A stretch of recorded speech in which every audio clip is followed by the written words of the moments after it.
Hi everyone, welcome. I'm down here in my wormery, and a recent addition to my wormery setup is what you see right here in this yellow bucket.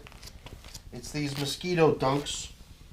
That's just like sort of the brand name, I guess. I think the real chemical that happens in here is not even so much a chemical, but a bacteria that does the work. Is a bacteria that helps prevent the development of insect larvae. So it's really just a natural material with which I'm going to start trying to control insects in my wormery. You can see a lot of my systems are treated with this white powder sprinkled onto the top surface of the plastic. And that includes the bins that I'm going to be working on today. These were treated with that diatomaceous earth powder so that maybe fruit flies, these gnats, these little flying insects get caught up in that stuff and get trapped in it. So today the BTI, or the mosquito dunks, are going to come into play now for the first time in these systems. Hopefully we'll finally get the situation under control. So let's get these systems up on the bench and see where they stand. We're beginning with this shallower of the two trays. It's not even a worm bin, technically. It's what I refer to as a cocoon nursery. And by that I just mean after I've harvested the system that the worms were in and move them off into a new system, I'm not really even treating this as harvested castings yet. I'm treating the material as a nursery in which I'd like to try to raise, or at least hatch, the cocoons that were left behind by the adult worms and move those babies out as well before using the material in the garden.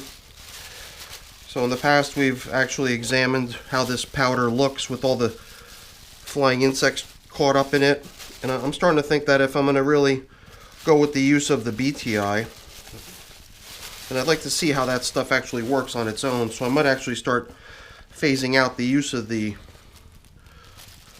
diatomaceous earth here, just so we can really get a sense of how the BTI is working out. So let's see here. This stuff was, that plastic was meant to keep the moisture down. I was really tempted to let this stuff dry so that it can become a little bit more crumbly, potentially be stuff that we can run through a sieve or a screen. But then I kind of held back on that impulse to allow this stuff to start really drying out nicely, because the babies will, I guess the cocoons, even before they become baby worms, the cocoons I think also need a certain degree of moisture. And then the babies too, naturally, once they come out. And then once it seems like we've got some baby worms to try to round up out of the material, then maybe we could try setting up some sort of a baiting zone or some little patch of bedding that they can try to move over into. So I see little worms here and there. Some of them don't look so little that I would think that they were necessarily born here. This one looks perhaps a little too large to have been just recently hatched, over the past few days. These are just little stragglers that were probably pretty puny when we, hauled out the adult worms. And now they're just starting to get big enough to be easily seen. So I can see one here and there. And these are African nightcrawlers too, so I don't know how long they stay small. Perhaps they grow really big really fast in their youth.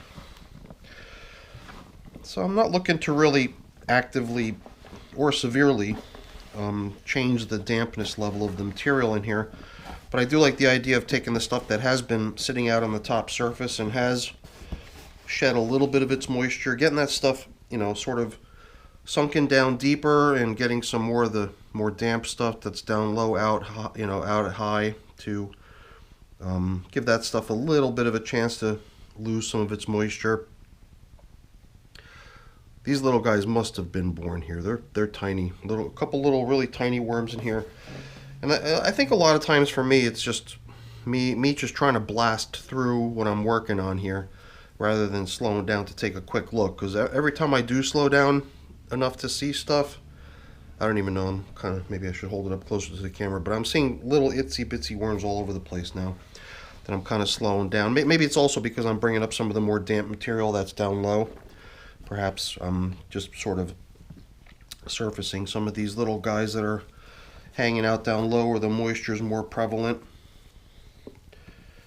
So that's good. I guess besides doing this aeration, it does give us a chance to see how the cocoon development's coming along, how many babies we see. I guess maybe I should also be trying to see if I could see a lot more cocoons anymore, but I mean, 42 days down the road, since theoretically all the adult worms old enough to create new cocoons have been moved out, after all that time, you would think that any cocoon I find would be one that's already given up its payload, so to speak, hatched, if you will. Alright, let's complete this quick little exam of this system and give the whole batch a nice little upturn. I don't remember in past check-ins spending nearly this much time in here, but now that I'm starting to see a lot of little worms hanging out, it is starting to make me think that gearing up for the next phase is something I should really start actively thinking about. So I'm not going to set up some sort of a migration zone to try rounding up these little guys. This is like a plum pit. Yeah, I just wanted to do an aeration, a quick exam, see how things look. And even now, I'm going to resist that urge to let this stuff dry out much more, so I will be replacing the top covering with that plastic the way we found it. But before we do that, let's not forget, one of the aims here was to see if we can try treating all my systems with a little splash of this BTI. So I've got a little bit of it here on the bottom of this cut up plastic bottle, and I guess I could, you know, put a dash in here or there, perhaps right around the edges where I guess the insects are probably coming down into the material from the edges around the plastic to get at the bedding, as possibly maybe that's where they're putting their eggs and stuff. So that's exactly what this stuff is meant to take care of. But then my other idea was right below the plastic covering, we've also got this relatively dry piece of paper. I think if we can get some of the BTI sitting out on this stuff too, that'll be a good thing as well. Alright, cool. Let's get this thing covered up. That was pretty interesting. I didn't really expect to spend quite so much time in here checking out the nursery bin, but it's starting to get interesting in here. I can't remember if we had sort of cinched in the edges, allow for a little bit of drying, or if we were just trying to keep the moisture locked in. Yeah, for now, let's not worry so much about drying. Let's worry about giving the little babies a comfortable place to be. All right, let's get to the worm bin. Well, you know, at only 6 weeks of age, 42 days of age, this is so light and so shallow compared to most of my other bins. I got much more material, deeper, you know, a lot more bedding in here. Not here, in there, in all my other bins. But this system just seems a little bit shallow somehow. Doesn't have a whole lot of material in it. This is kind of, I guess, good to see, right? No, I don't see any flying insects. Well, I mean, I won't say I don't see any. I can see a few here and there, but this system perhaps just doesn't have as much interest or whatever. So I'm always for that. Doesn't matter. We're still going to treat this one just like all my other bins. We're going to make sure we've got some of that BTI liquid sprinkled into here so that we can pretty much have it in every system and hopefully eliminate the whole flying insect story in my wormery once and for all. Alright, so here we had a interesting feeding. This would only be its system's third feeding, and I didn't even bring food down with me. My idea was to at least first examine how things are coming along here and then bring a, you know, an appropriately selected and sized feeding for this system, because this system, let's see, at day 12 it got this, what I refer to as sort of a haphazard feeding of these weird things. And I guess the weirdest thing was something I've never used, which was this corn paste, cornmeal sort of stuff. It's called polenta, and it was in a plastic tube, and I threw the whole thing in here, plastic tube and all, you know, plastic wrapper and everything. And we were like, oh, well, let's see how this haphazard feeding comes along, you know. And then there was coffee put in here, but the coffee was sitting in within its filter. It wasn't spread out or anything like that. So I think there was one other ingredient. Yeah, there was some rice thrown in here too. There again, it was just thrown in a big mound and wasn't spread around or anything. So the stuff was all kind of loaded in here in such a way that it was almost guaranteed not to make a lot of progress.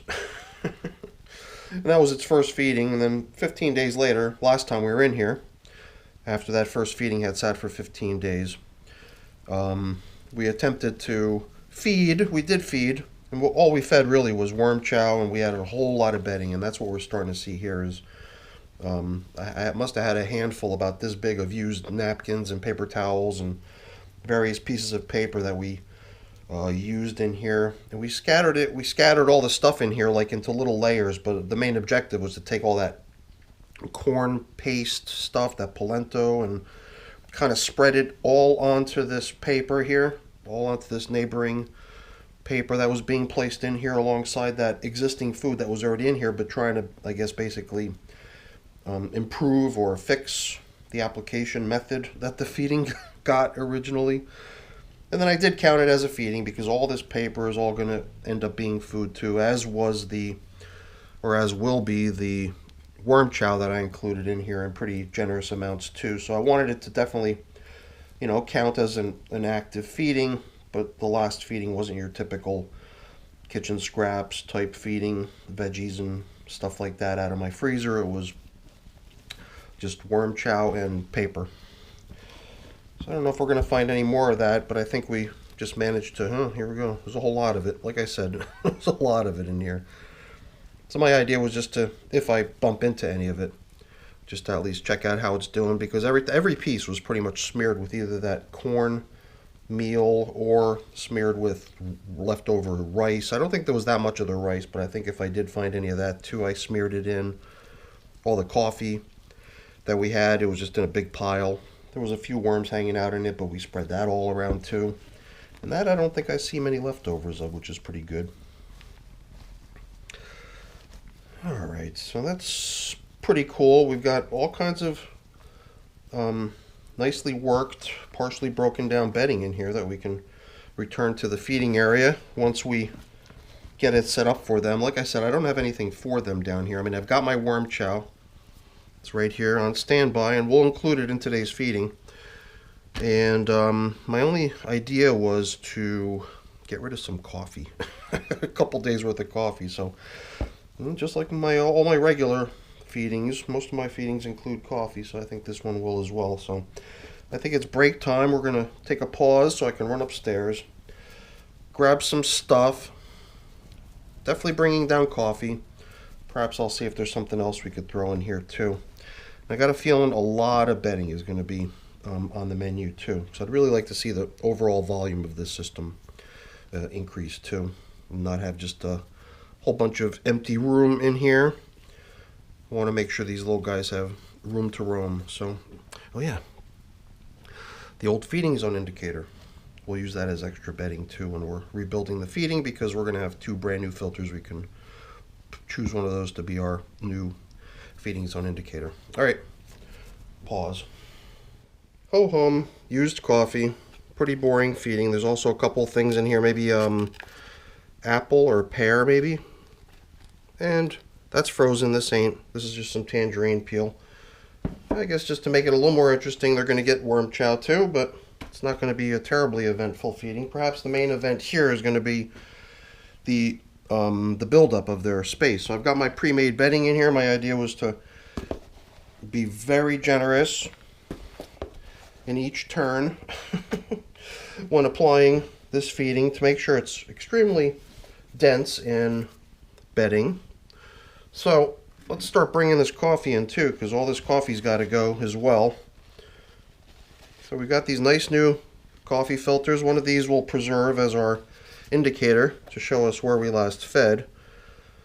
But this old one that we were using previously for that purpose can go down into the feeding area. Let's see, before we stack in all that recycled bedding material, what else do we have here? We put in the coffee, we put in the bedding. This is my worm chow, and I guess it might look a little similar to it, but brighter in color. This is pulverized eggshell. Got to be careful when that stuff kicks up dust like I just did there. You don't want to inhale that stuff. Stuff will do damage to your lungs. So if you're using pulverized eggshell, whether you're preparing it or using it, just take care with that. All right, yeah, they did quite a nice job on these little bits of paper towel and napkin that had been placed in here to try to increase the, just the general bedding supply in the feeding area, and also I guess just to provide a medium onto which I could smear all those leftover corn meal paste and coffee leftovers and rice leftovers. And at this point I would definitely say that I don't see any leftovers. I actually almost did expect to see a whole bunch of that stuff that we put in here last time as leftovers, but luckily I don't see much. All right, I think I've collected up everything that we fished out, or have I? Whatever, we'll see what else we bump into here. I didn't even realize we've got some leftover mango seeds here. See some worms hanging out down inside there. So I guess there's other things in here too. This must have just come along for the ride, because this bin's only 42 days of age.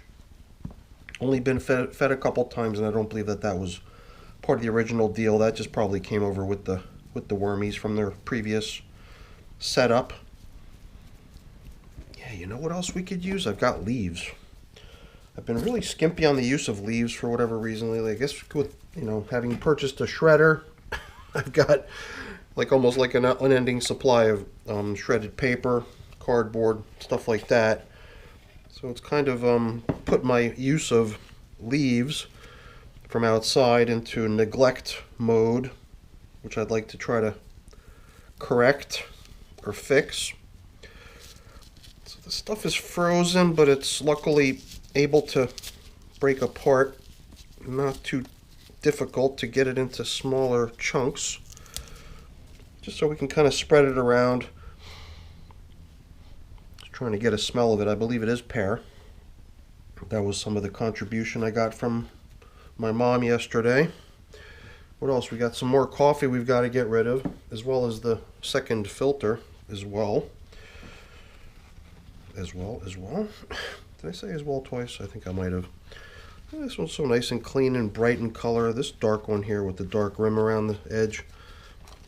Why don't we use this one as supplemental bedding to go with this feeding? Obviously, I'm not taking a great deal of care here to keep my ungloved hand clean. Usually, as long as it's just something like coffee or whatever, and I can just wipe off my pinky, I've got enough control to manipulate the camera without making it all filthy. Sometimes I really envy the people who just get in there with both hands and work on their systems with both hands. I feel like I'm only having half the fun by using only one hand to do the work down in here. You know what, before we lay this out to cover up and indicate where we last fed down the middle, let's do just a little bit more exploration of the outer edges of the system. Holy cow, look at the size of that worm. Let's compare that to all the others in here. What the heck?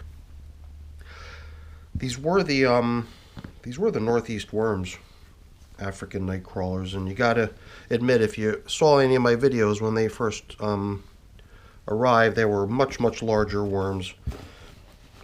They've lost a great deal of their mass, and I don't know if it's just I'm sure I'm not providing conditions which are as optimal as they would be in a place like northeast worms, but still I had hoped to have a population of nice big chubby African nightcrawlers, but I don't think I've just got the room, the space to provide them that would help them feel like they can stay big. I think when they get into more of a confined space, they start to limit the size that they grow to. And I think that's what we're observing here is, worms that were quite a bit larger not so long ago, but all seem to have lost a great deal of their size lately. There's another mango seed. Wow, it's got a lot of worms in it. They're doing a number on this one, and I can feel too, it's just so much softer and easier to open. And there's a good bit of moisture down there too. I guess the moisture would explain why they're all hanging out down there, because that's what they love. Okay, I think we've done a pretty good exploratory check of our system. And I mean, we saw a peach pit earlier, and I just bumped into another one. I'm going to remove this as well, because peach pits somehow I don't know if we had intentionally put them in here as test objects or what, but it's just the sort of thing I really wouldn't expect to see make much progress in a worm bin, so we'll put it someplace else. Put it in my outdoor compost barrel. Okay, very nice. We've included worm chow, we've included a good bit of bedding, and I think we'll just use a little bit more of this. I thought we'd be a lot more generous when it comes to this stuff here, but I guess I miscalculated.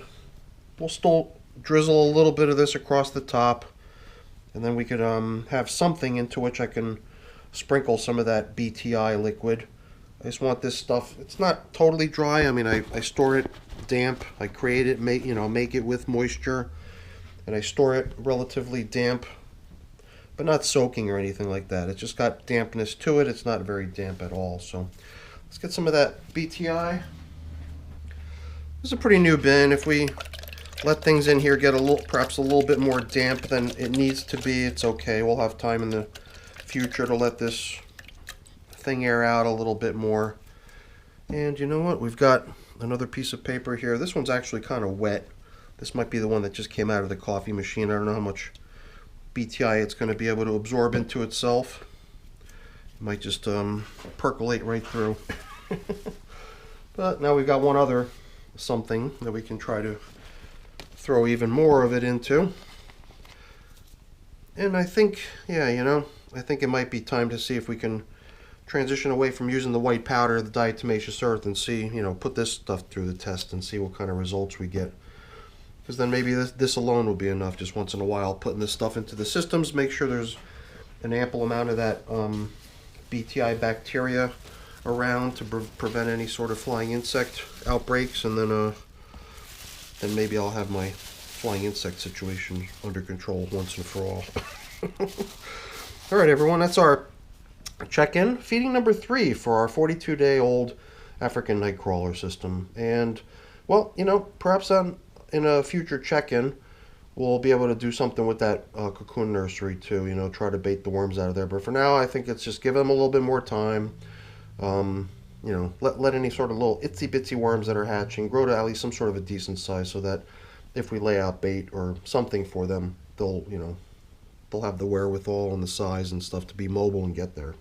All right, everyone, thanks so much for watching. Hopefully you enjoyed the video. If you did, as always, please don't forget to leave me a quick thumbs up before you go.